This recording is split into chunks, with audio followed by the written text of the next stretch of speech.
Hello and welcome to Last Week in AWS, brought to you by my own company, Duckbill. If you're looking to work with us as a software engineer or possibly several other things, check out our careers page at duckbillhq.com/careers. I'd love to work with you. Now let's see what AWS had for us last week. Amazon Aurora DSQL is now available in additional AWS regions. Expanding it to 14 regions is great, but calling it the fastest serverless distributed SQL database is doing some real heavy lifting when you're competing primarily against yourself. Seriously, what other contenders are there here? 2 Canadian regions, though. Finally, Aurora apologizes to Canada for something. Free tier included, so your regret can start at $0. Only God knows what Aurora DSQL will cost past that, because I sure don't. Bedrock adds support for 6 fully managed open weights models. 6 open weights models land on Bedrock via Project Mantle, which is apparently an entire distributed inference engine they built just so they could onboard models faster.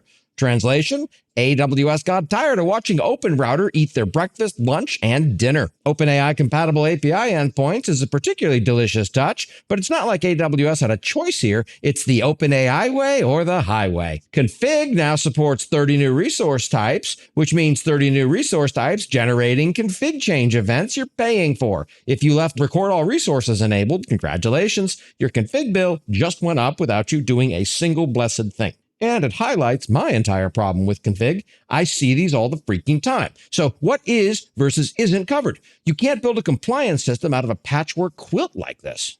Announcing new Amazon EC2 general purpose M8AZN instances. Instance naming has reached the point where M8AZN looks like a vanity license plate for someone with a very particular fetish. 5 gigahertz of clock speed targeted at high-frequency traders, because if there's one group that truly needs a break on infrastructure costs, it's hedge funds. At least the rest of us get 9 sizes to over-provision.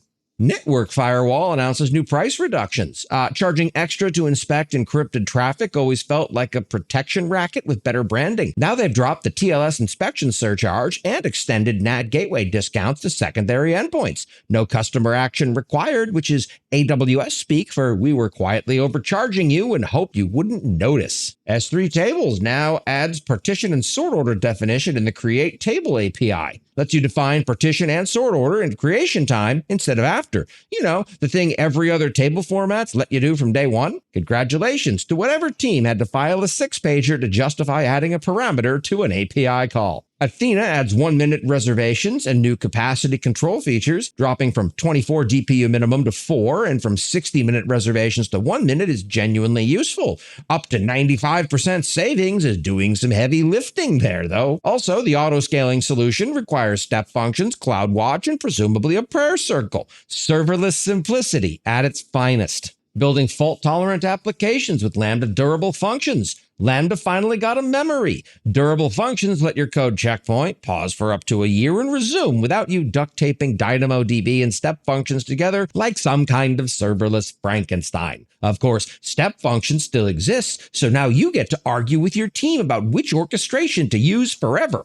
Simplify cross-account stream processing with Lambda and Amazon DynamoDB. Simplify, doing a lot of heavy lifting here, but honestly, resource-based policies for cross-account DynamoDB streams is actually useful. Previously, you needed a Kinesis relay or custom IAM spaghetti just to read a stream from another account. Now it's just policy, which is almost suspiciously reasonable for AWS. Automated reasoning checks, rewriting chatbot reference implementation. Mathematically proving your chatbot isn't lying feels like installing a breathalyzer on a self-driving car. Points for honesty about the hallucination problem, though, because nothing inspires confidence in your AI strategy like needing a second system to fact-check the first system you're paying Bedrock for. Mastering Bedrock Throttling and Service Availability, a comprehensive guide. Nothing screams production-ready AI platform like needing a comprehensive guide just to handle all the times it tells you to go away. A 3,000-word blog post about retry strategies is AWS admitting that 429, too many requests, is a core feature of Bedrock,